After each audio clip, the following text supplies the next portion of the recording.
Bem-vindo a todos que estão assistindo a gente aqui em mais uma edição da BCCC Members Spotlight Series. Hoje a gente está recebendo aqui o nosso membro, Hugo Álvares, consultor de investimentos da firma Gerber Kawasaki. Oi, Hugo, tudo bom? Tudo bem, Marina? Tudo bem. Certo? Bom, a gente queria entender melhor o que você faz na Gerber Kawasaki. Para quem não conhece, o que é gerenciamento de investimentos, o que isso significa e precisa de algum pré-requisito, uma poupança mínima, uma renda mínima, como é que funciona? Claro.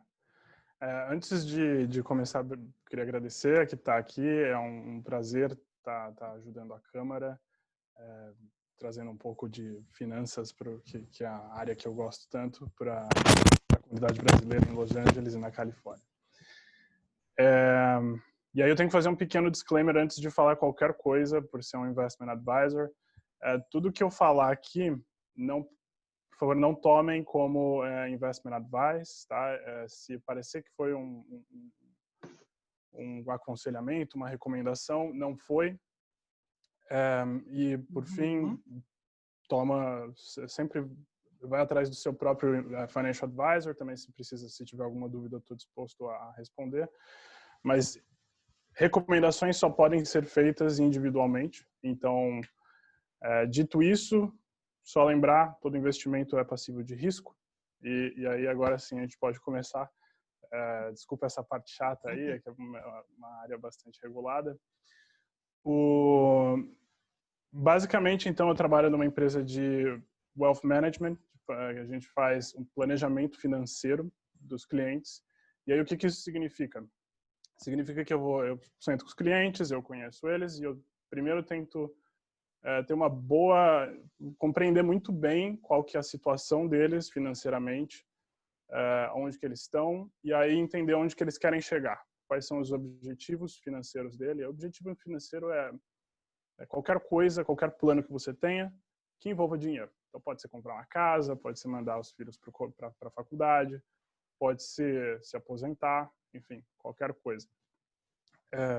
E aí, tendo essas duas coisas estabelecidas, o objetivo do Financial Advisor é entender qual é a sua aversão ao risco, que tipo de investidor você é, quão sensível a variações de mercado você é, e fazer os investimentos de forma que você fique confortável com os investimentos e que, ao mesmo tempo, você alcance os objetivos que você tem.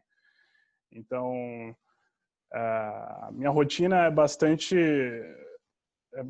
assim, eu lido muito com pessoas, né? Eu falo com o cliente, eu entendo qual que é a situação dele, e aí a gente traça um plano que a gente vai tentar seguir. Aí uma coisa que é um misconception também da área, que eu acho que é relevante falar, é que o financial planning, ele é uma coisa dinâmica, né? Então, os seus planos vão mudando conforme os anos passam, a sua vida muda, a sua situação muda, e aí, por conta disso, seu planejamento também tem que mudar, é uma coisa dinâmica. E aí, então, o financial advisor tem que estar lá, along the way, né, até você alcançar seus objetivos. E aí, respondendo o que você perguntou, se tem um mínimo ou não, aqui na Gerber Kawasaki a gente não tem um mínimo.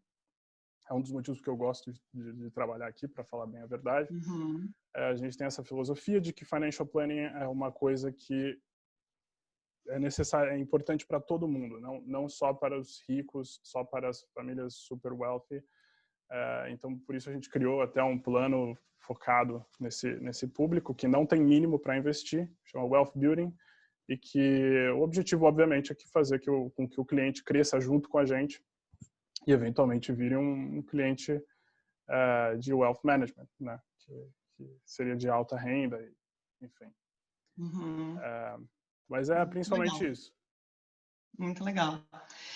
Pois é, assim, me usando como exemplo, assim, eu não tenho muita experiência com investimentos e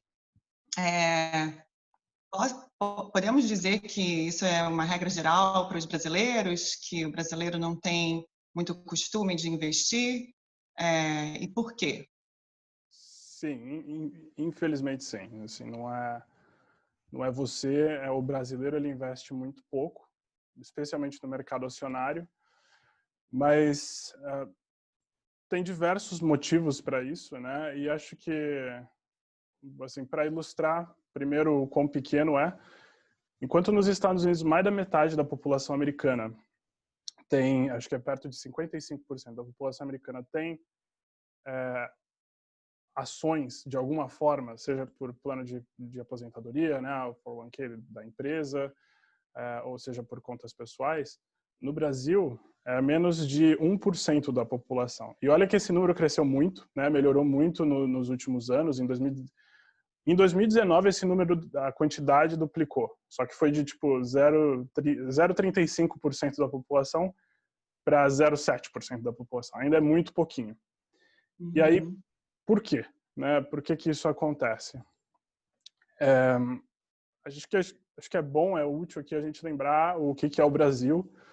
Né? O Brasil é um país que é muito pobre, né? Especialmente comparado aos Estados Unidos. A gente que conseguiu vir aqui para os Estados Unidos, muitos de nós tivemos uma situação muito privilegiada no Brasil e tudo mais, mas essa não é exatamente a realidade brasileira, né? E o que acontece é que se você ganhar muito pouco, né, que é o caso do Brasil, você vive paycheck a paycheck, fica muito difícil você economizar. E se você já nem economiza, como é que você vai investir? Então, isso é um problema econômico, socioeconômico, para ser, a raiz é socioeconômica, né? E aí, então, eu até peguei uns dados aqui só para ilustrar as diferenças, né? Então, quase metade da população brasileira não tem acesso à coleta de esgoto. Isso já é um absurdo, só para a gente lembrar. Outra coisa, o PIB da Califórnia, o PIB, né, o Produto Interno Bruto, que seria como se fosse tudo que foi produzido num país ou numa região em um período de tempo.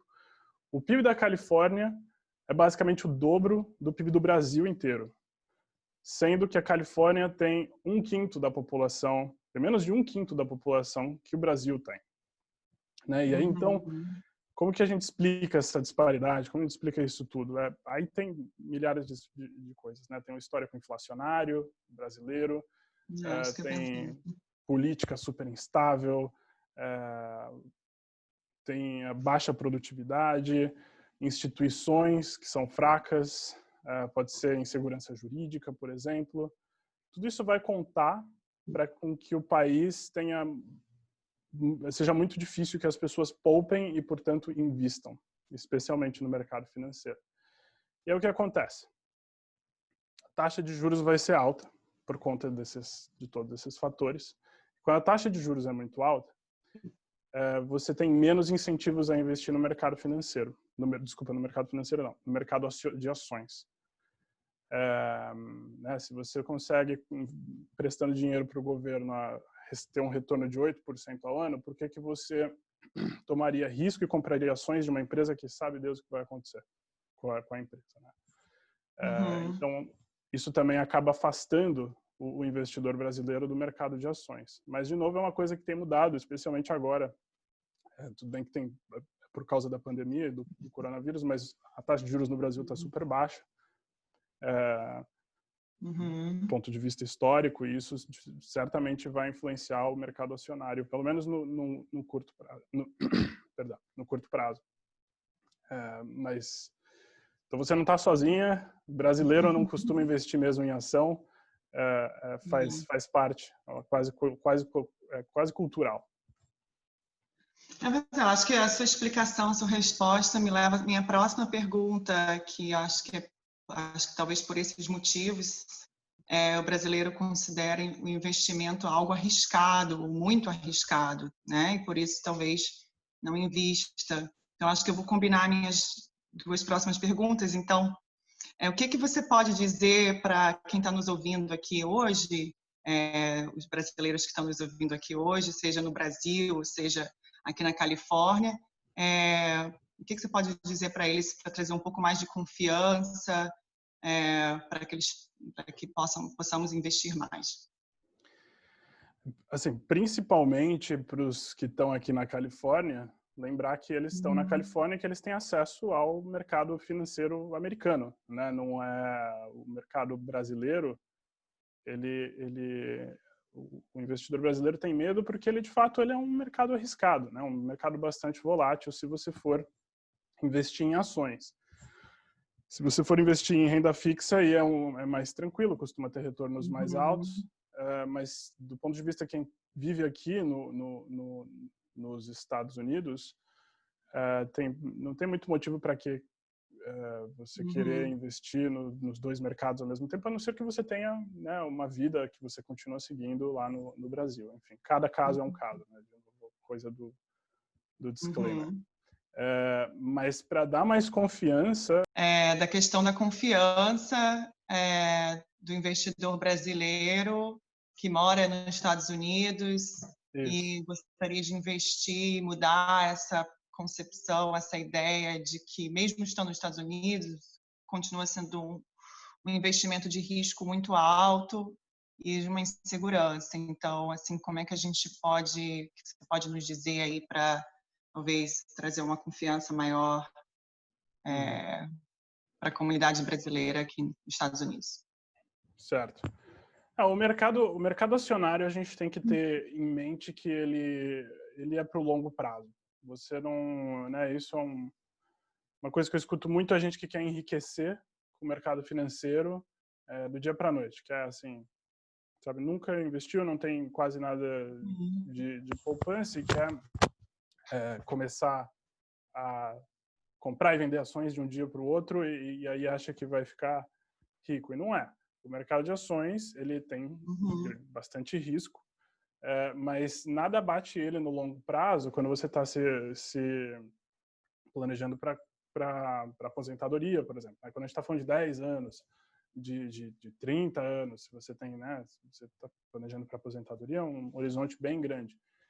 Então, a gente não precisa se preocupar com volatilidade no curto prazo se os nossos objetivos são de longo prazo. Por isso que faz parte do trabalho do advisor entender bem por que está sendo investido esse dinheiro, né, para saber quanto de risco pode tomar e quanto não. E aí tem como que a gente mitiga um pouco do risco, né? A primeira coisa, todo mundo conhece o ditado de não colocar todos os ovos na mesma cesta, né? Então você não vai comprar uma ação, você não vai comprar duas ações, você vai montar um portfólio diversificado, que você tenha exposição a todos os setores da economia, que você tenha dentro de cada setor exposição até a mais assim, várias empresas dentro de cada setor. E aí, quando uma empresa cai, a outra está subindo. Então, na média, você tá subindo com o seu portfólio junto com a economia toda, como um todo. E isso é uma das coisas, né? Diversificação, você reduz muito os riscos associados à carteira. E aí também tem a questão de que quanto mais longo prazo, mais risco você pode tomar, e quanto mais curto prazo, menos risco. E aí como você faz para aumentar e diminuir quanto de risco você está tomando? Basicamente, se não investir só em ações. Você investe aí, que nem no Brasil se faz muito, em renda fixa. Então você vai ter uma parte do seu portfólio que vai ter um foco maior em crescer e outra parte que vai ter um foco que tem maior risco e outra parte que vai ter um foco em trazer mais estabilidade. Que aí você constrói com renda fixa, com títulos de dívida, por exemplo. Aí dessa forma você mexe nessa alocação, né, quanto de cada, de acordo com quanto sensível ao risco você é. Não sei se faz sentido. Não, sim. Não faz sentido, né? Então, se alguém tiver interesse em investir, em se aprofundar nesse assunto, eles teriam que, então, entrar em contato com você e marcar uma entrevista para entrar em detalhes, uma reunião para entrar em detalhes nessas particularidades de cada pessoa ou empresa, correto? Exatamente. Qualquer investment advisor que seja, isso é uma coisa que eu não comentei aqui, mas que é importante. seja fiduciary, né? Honestamente, eu não sei se a tradução exata é fiduciário, porque eu não escutava muito esse termo no Brasil, mas aqui é um termo bem comum, que basicamente é uma pessoa que coloca, por uma obrigação legal, que coloque os objetivos, que coloque os interesses do cliente à frente dos próprios interesses. Se você for trabalhar com um financial advisor que seja fiduciary, ele vai ter que entender qual que é a sua real situação, porque ele não pode dar um advice que não seja que esteja de acordo com o seu melhor interesse. Então aí o processo é entrar em contato, a gente conversa, de repente marca uma reuniãozinha e aí traça um planejamento financeiro. Só em relação ao risco, uma das coisas que a gente sempre pensa assim, o risco das ações caírem, o risco da minha conta diminuir, não sei o quê. Mas tudo na vida, na verdade, tem risco, né?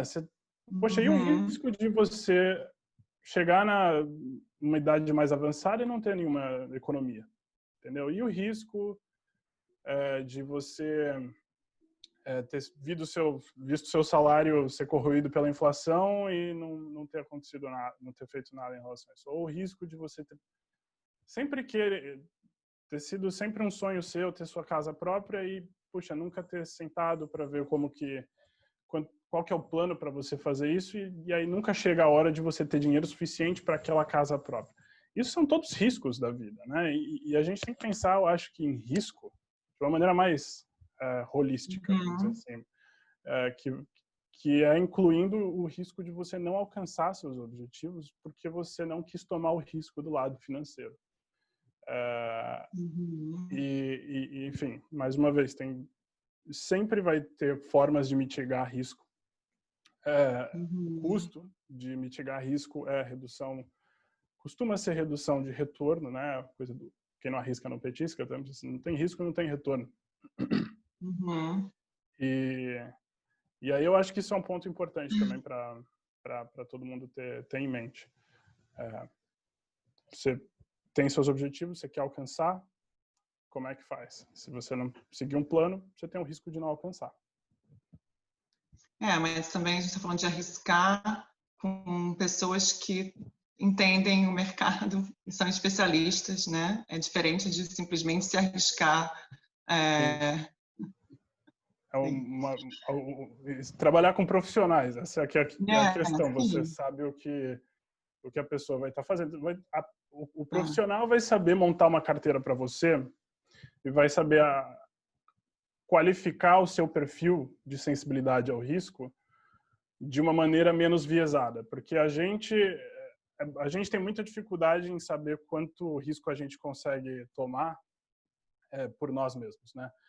Geralmente, todo mundo acha que adora risco, né? Não tem problema nenhum em tomar risco quando a ação está subindo, né? Mas e aí quando a ação está caindo, aí você vê que, na verdade, a pessoa não era tão assim amante do risco, que é o termo, né? Na verdade, ela fez uma inferência ruim sobre quão sensível ela é. A gente tem esse viés.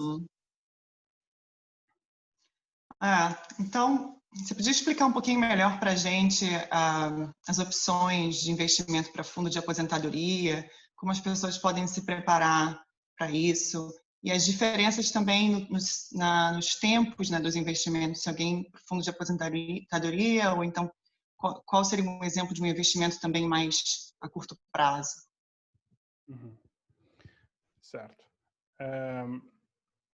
Vamos começar respondendo a parte das opções de aposentadoria.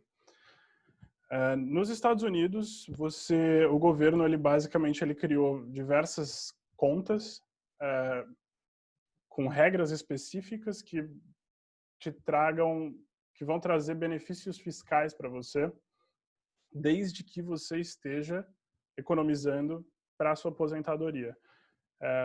Algumas pessoas vão estar mais familiarizadas com o termo do que outras, né? Mas aqui eu estou falando de 401ks, de 403bs, das Traditional IRA, Roth IRA, esse tipo de coisa. Então, no fundo, todas essas contas são benefícios fiscais que o governo dá, seja por dedução do imposto de renda, ou seja, porque você não vai pagar imposto sobre ganhos até você se aposentar, então o dinheiro cresce mais rápido, né? Porque você não vai estar pagando imposto sobre o ganho, você vai estar tendo ganhos sobre os ganhos que não tiveram que pagar imposto. Então, ele cresce bem mais rápido. Então, essas são as opções principais, né? Essas contas 401k, a empresa que vai te prover. Se você trabalha para uma companhia, essa companhia deve ter um plano de 401k. Cada uma tem suas características. O 401k ele vai estar restrito às opções que a sua empresa oferece, as opções de investimento que a sua empresa oferece. Às vezes ele tem a vantagem de ter um matching, tem limites de contribuição maiores. As IRAs, elas vão variar, se for uma Roth IRA, se for uma Traditional IRA, SEP IRA, Simple IRA, enfim, aí tem milhares. Mais uma vez, conversa com quem for com o advisor que você está trabalhando, talvez até com o seu contador, ele possa te ajudar a ver para qual que você seja eligible, porque nem todo mundo é eligible para todas. Aliás, ninguém é eligible para todas, né? Você precisa vai depender de qual é o seu tipo de emprego, qual é o seu nível de renda, e aí tem todas as mini regulaçõezinhas, né? Assim, é uma coisa que, se você está aqui nos Estados Unidos e você não tem uma dessas, você pretende se aposentar nos Estados Unidos, você não tem nenhuma dessas contas, você tá basicamente missing out, né? Não é à toa que o governo põe limites para você. Você não pode botar muito dinheiro nessas contas, porque quanto mais dinheiro você põe nessas contas, menos imposto o governo recebe.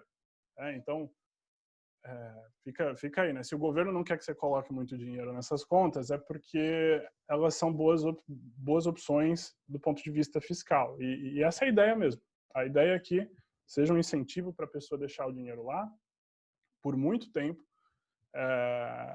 para ela não depender muito do Social Security. Basicamente, esse que era o grande... Foi daí que eles criaram essas contas, né? Porque todo mundo estava achando que ia viver de Social Security e o governo começou a ficar um pouco preocupado com essa possibilidade, e aí gerou essas outras possibilidades para os americanos e para os residentes aqui também.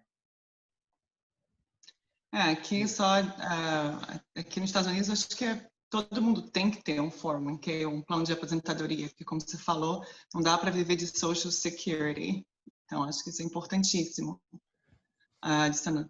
Mas eu queria também te perguntar sobre a sua associação, a BCCC, e o que te motivou a fazer parte da Brasil California Chamber of Commerce, e como é que tem sido a sua experiência até agora, e falar um pouquinho mais para quem está ouvindo aí a sua experiência. A minha experiência com a BCCC tem sido ótima. A Câmara, para mim, foi um lugar que eu conheci muita gente, eu aprendi muito, eu fiz amigos.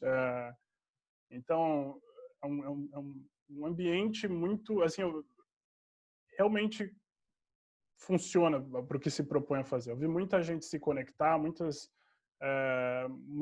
pessoas se conhecerem e fazer business saindo dali.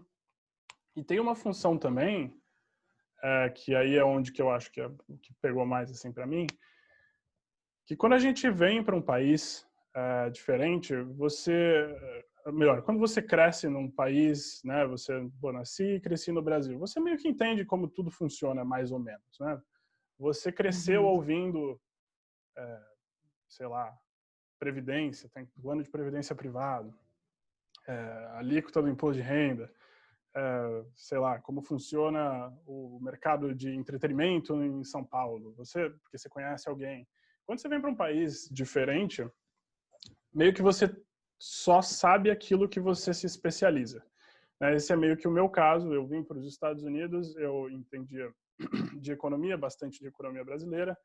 Vim para cá, me especializei em finanças e me especializei no sistema financeiro americano, em toda a parte regulatória e no mercado financeiro mesmo, como funciona. Mas Sim, não sei como funciona a distribuição de filmes aqui em Los Angeles. E, pô, isso é um mercado gigantesco aqui em Los Angeles. Tem tanta gente que trabalha nisso, e eu não tinha a menor ideia. Assim, fiz amigos, conheci pessoas que são da área.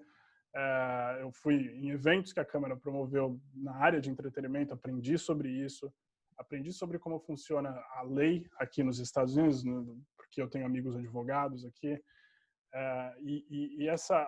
A função de conectar as pessoas aqui, conectar os brasileiros e habilitar eles a compartilhar conhecimento das suas áreas específicas, eu acho que isso é extremamente importante, assim, para qualquer pessoa que tenha decidido morar em outro país. Eu tenho, meu irmão também não mora no Brasil, eu tenho familiar no Chile, na Espanha, a minha família está meio que espalhada por aí, e eu entendo muito bem, assim, os struggles de você ir para outro lugar, não entender nada, falar, cara, tem que fazer imposto de renda, não tenho a menor ideia do que está acontecendo aqui. Assim, é difícil e a Câmara é sensacional nisso. Eu achei que, assim, fazia todo sentido do mundo a nossa empresa ter alguma presença na Câmara, justamente porque no Brasil a gente não tem a cultura do Investment Advisor. Nos Estados Unidos tem muito. No Brasil é tudo bancário. Quer dizer, era muito mais até uns 3 anos atrás. Aqui não, e brasileiro não sabe disso, brasileiro às vezes não sabe dessas opções de 401k, de 403b, de traditional IRA, de como o mercado financeiro aqui mesmo é diferente do de lá, o risco aqui é diferente do de lá. E assim, a ideia é contribuir para a comunidade do mesmo jeito que a comunidade contribuiu para mim, né? Então, por isso até estou à disposição só para conversar com quem for, assim, informal, formal, o que for, porque eu sou muito grato à Câmara, eu gosto muito do trabalho que vocês fazem. Ótimo, obrigada. Acho que você explicou muito bem aí a nossa função da Câmara de conectar as pessoas, fazer o networking, também prestar um apoio. Tem muita empresa, muitos brasileiros que vêm tentar abrir uma empresa aqui ou expandir negócios, exportação. E nesse aspecto eu ainda acho que a gente pode prestar até ainda mais apoio, conectando os serviços, os contatos certos. Então, muito legal. Muito obrigada por vocês serem membros, sua participação hoje aqui também. E a gente está muito feliz com a colaboração entre a BCCC e a Gerber Kawasaki. Acho que temos muito mais ainda a fazer pela frente, mais projetos, iniciativas. E é isso. Muito obrigada. E tem mais alguma coisa a falar? Algo mais? Não, assim, o prazer é todo meu estar aqui, poder falar com você, com a comunidade brasileira, enfim, e que, assim, estamos aqui para ajudar um ao outro e se precisar de alguma coisa, estou à disposição, só me avisar, sou um cara bacana de conversar, só dar um toque e a gente se fala. Ótimo. Então, tá bom. Então, a gente termina por aqui. Muito obrigada aí para quem nos assistiu e até uma próxima edição aqui do BCCC Members Spotlight Series. Bye! Bye.